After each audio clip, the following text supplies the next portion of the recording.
Transportation systems are the lifeline of any economy.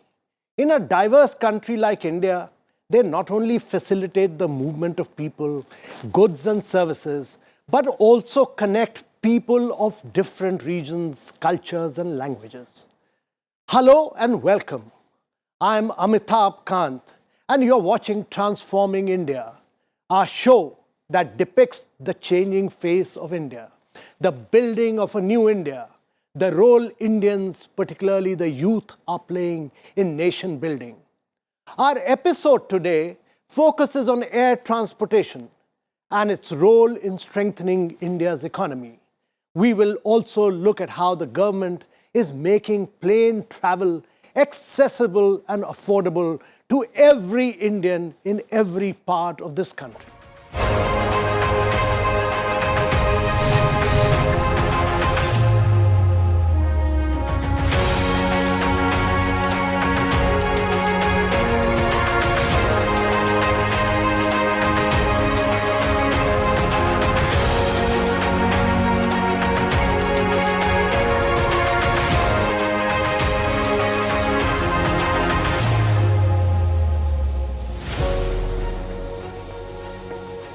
हमारे देश में गरीब व्यक्ति की एक पहचान है, वो हवाई चप्पल पहनता है। मैं चाहता हूं कि हवाई जहाज में हवाई चप्पल वाले लोग दिखाई दें।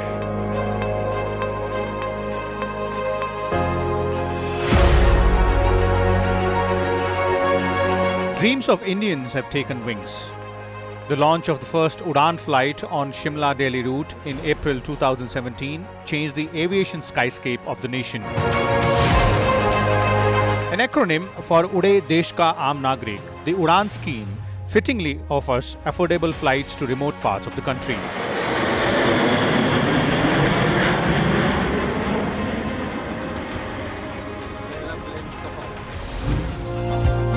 For residents of Sikkim, the Pakyong airport provides affordable connectivity like never before. Earlier, they had to travel all the way to Bagdogra in West Bengal to catch a flight. For tourists, this airport is no less than a boon. One of the most scenic and highest altitude airports, flight operations here were hampered initially due to poor visibility and weather conditions. However, the issue was resolved with the required navigation performance approach.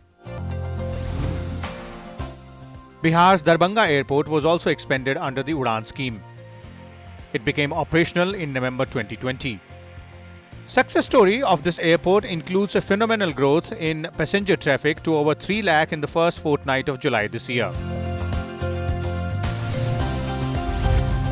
कि ये सुविधा 10 साल पहले होनी चाहिए, चलिए late आए दुरुस्त आए।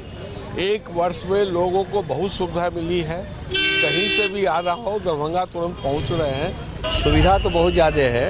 मेरे 3 बच्चे हैं, 2 इंजीनियर हैं, एक साइंटिस्ट है। अभी बच्चा को पहुंचाने आए हैं यहाँ पर शेयर करने के लिए। वो बच्चे जर्मनी जा रहे हैं और अगर इस तरह का एयरपोर्ट यहाँ नहीं होता हम लोगों को असुविधा होती, फिर पटना जाना पड़ता।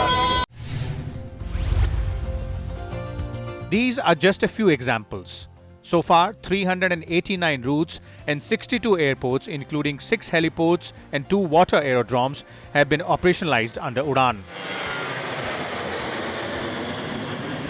The Civil Aviation Ministry launched the Udan Regional Connectivity Scheme on 21st of October 2016. It upgrades underserviced air routes and makes air travel accessible to people in regionally important cities. The scheme is a key component of the National Civil Aviation Policy. The Ministry of Civil Aviation released it on 15th of June 2016. Till 26th October 2021, over 76 lakh passengers travelled under the Udan scheme. The Udan scheme is a great scheme which encourages connection between smaller cities from tier 1 to tier 2 cities, from tier 2 to tier 3 cities and across the network. It incentivizes people and supports it by way of a subsidy. We have planned to launch 1,000 city pairs under this Udan scheme, and already we have done 400 city pairs already. We plan to cover the remaining 600 city pairs over the next 2 to 3 years. Under the Udan, various airports in the areas which were unconnected, airports as they are necessary for their travel has been constructed, has been refurbished And as AII chairman, I feel proud and privileged to be part of this journey, which brought civil aviation to the common person. The Udan scheme is changing the flying culture in the country. In order to make air travel easily available for India's aspirational citizens, the scheme is catalyzing a growth in aviation infrastructure across the country while stimulating inclusive economic development and job growth. Under the scheme, the Airport Authority of India is developing at least 100 airports, waterdromes and heliports by 2024. With the addition of new air routes, Udan will establish strong air connectivity in all states and union territories while laying the foundation of a new regional segment in India's aviation market. To fulfill this rising demand, the government is looking for public-private partnership to build and manage new airports. Currently, India has 129 operational airports, including 29 international, 90 domestic and 10 custom airports. To meet the rising demand, the government is investing over $1.8 billion to augment airport infrastructure in India by 2026. Historically, the Airports Authority of India has been the only major player involved in development and upgradation of airports. But with rising number of air travelers, there is a need to boost the infrastructure. In 2010, 79 million passengers traveled by air to both domestic and international destinations. In 2017, this number doubled to 158 million. And by 2037, it is expected to triple to 520 million air travelers. To meet this growing demand, the government is inviting private players to strengthen and expand the infrastructure. 4 rounds of bidding under Udan have taken place since the scheme was launched in October 2016. The number of Indian airports under the PPP model is likely to increase from 5 in 2014 to 24 in 2024.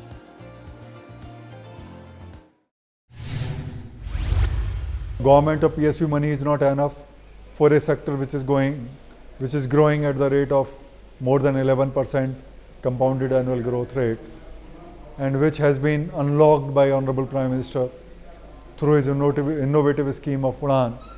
So it's going to grow faster. So to meet those growing needs, private sector has to come in all aspects of civil aviation, not only in airlines but also in airport and so many other sectors in civil aviation. So private sector coming in, building airport along with AI, bring in their money, their expertise, their efficiency. To satisfy the current and projected rise in demand for commercial air travel, Indian Airlines have placed large orders for aircraft. The nation's airplane fleet is projected to quadruple to approximately 2,500 airplanes by 2038.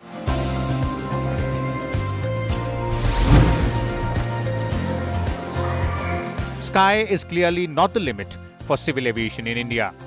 Seaplanes are now making touchdowns in Sabarmati in Gujarat, the first state in the country to have a seaplane service. Prime Minister Narendra Modi launched the service between the Statue of Unity in Kevadia and Sabarmati riverfront in Ahmedabad on 31st October 2020. SpiceJet operates the twin-engine 15-seater Maldivian seaplane. The move is a unique tourist attraction besides providing affordable air connectivity between Sabarmati riverfront to Statue of Unity. With its wide network of rivers and inland waterways, India is starting to recognize the immense potential for building water aerodromes. The seaplane services are expected to not just revolutionize regional connectivity, but also boost tourism.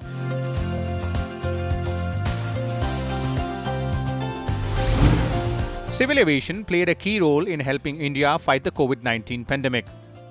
Even as the world was bracing to tackle the deadly virus, India launched its massive evacuation drive, Vande Bharat mission, in May 2020 to bring back Indians stranded across the globe. Over 19,000 inbound flights brought back more than 2.7 crore Indian nationals in 10 phases of Vande Bharat mission. There were over 19,000 outbound flights as well, carrying over 2.1 crore people. millions in people were stranded within India, abroad. They wanted to come back to India. Many people wanted to leave India and go back to their countries. And the government of India launched the Vande Bharat mission. Air India took a lead, and in May 2020 we started off the mission. This was a one-of-a-kind mission. It was the biggest mission carried out ever anywhere in the world, the biggest evacuation mission. And to date I am very happy to note that we've carried more than 50 lakh passengers. Air India itself has carried more than 50 lakh passengers to and fro from India. And the entire Vande Bharat mission has carried up to 2 crore persons already across the globe, making people happy to reach their homes. As all countries started imposing lockdowns, the civil aviation sector in India raced against time to bring back crores of Indian nationals stranded in various parts of the world on thousands of Air India flights. Vande Bharat mission became one of the largest repatriation exercises ever taken across the world. Not just evacuations, the aviation sector also stepped in with very special initiatives during the pandemic to save lives. Lifeline Udan ensured the supply of essentials and medical equipment and services to all parts of India, with a special focus on Northeast, hill states and islands. Air India, Alliance Air and Indian Air Force carried most of the medical cargo. Private carriers like Indigo and SpiceJet also carried medical cargo flights on a commercial basis. All airlines helped in ensuring supply of vaccines across the country and abroad.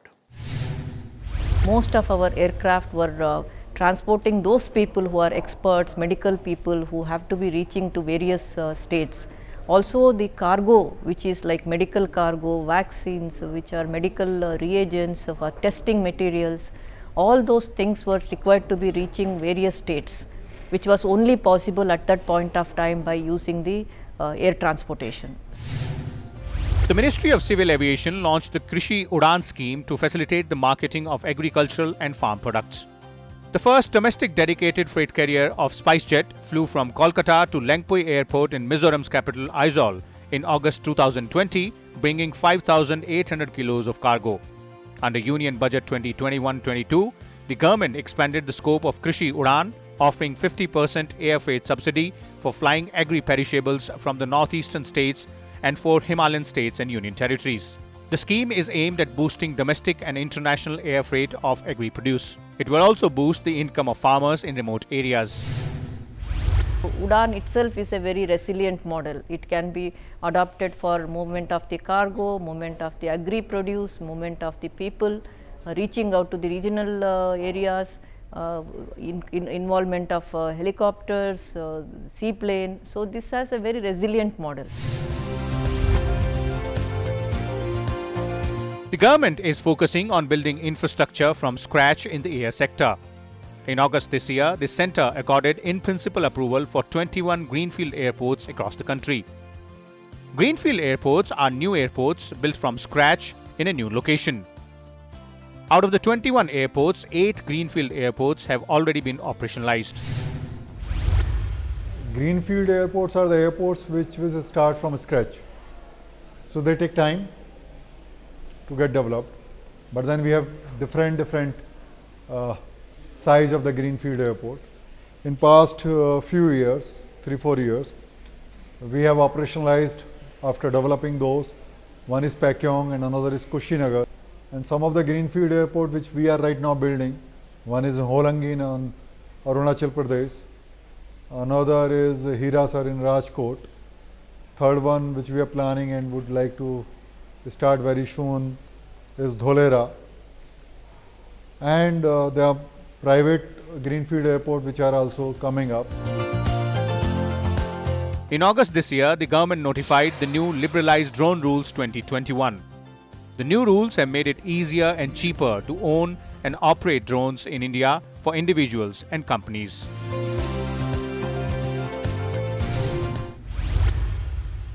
The unmanned aircraft systems, commonly known as drones, offer tremendous benefits to almost all sectors of India's economy, like agriculture, mining, infrastructure, surveillance, emergency response, transportation, geospatial mapping, and defense. With the new rules aiming to make India a global drone hub by 2030, the sector is expected to generate employment and boost massive economic growth. The government is also aiming to tap into India's remote and inaccessible areas due to their reach and ease of use. In order to ensure drone application in various sectors, the government repealed the US rules that were issued in March 2021 and replaced them with the highly liberalized Drone Rules 2021. Under the new policy, mandatory security clearance for registration or license for the operation of drones has been completely done away with. The fee for permissions has also been reduced to very nominal levels. The government is also creating drone corridors to use drones for cargo deliveries all across India. If I may use the euphemism, drone is the next mobile of India. Under the new drone policy that we released in August this year and the new drone air traffic management system and the drone digital sky map that we have released over the last 2 months, the entire regulatory landscape has been simplified. We will very soon see drones being used in every sector of the Indian economy, be it agriculture, be it health delivery, medicine delivery, be it mining, be it regulatory affairs like security, in defense. Every sector of the economy is going to gain by the application of drones. There is a new production linked incentive scheme that we've launched for manufacturing drones. Several startups have come up across the country, in Bangalore, in Bombay, in Delhi, in Guwahati.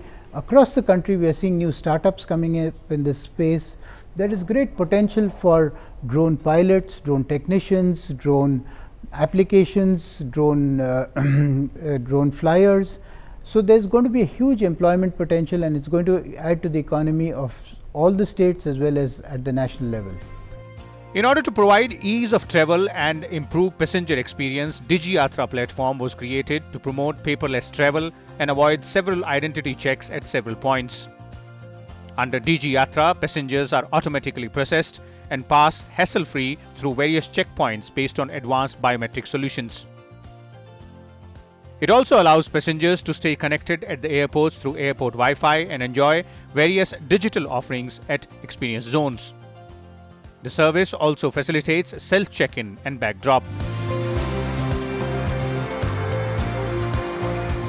The only way we see is the technological intervention and making the various systems smooth and ease of doing business should be there. So in such case, DigiYatra would help us in having a seamless transportation or movement of passengers, where the security component also has been included, where the safety component has also been included.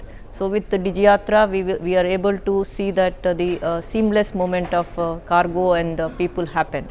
Similarly, we have EGCA, where the DGCA procedures, which as a regulator have been digitized, which will bring down the interface, physical interface, and there would be a lot of online re-engineering of process, which would help everyone to quickly dispose of the pending issues. The Indian aviation sector is one of the fastest growing sectors in the world. India is currently the third largest domestic aviation market and is set to become the third largest overall by 2024. The nation's domestic traffic has more than doubled from around 61 million in the financial year 2013-14 to around 137 million in 2019-20, and this is a growth of over 14% per annum. In the past few years, an aspirational middle class, the rising number of low-cost carriers, and better air connectivity to every part of India has led to a steep rise in air passengers. However, India's aviation industry still remains largely untapped and has a massive and a huge potential for growth and expansion, making India an aviation superpower. That's all from us in this episode. Thank you for watching. and stay tuned to Sansad TV.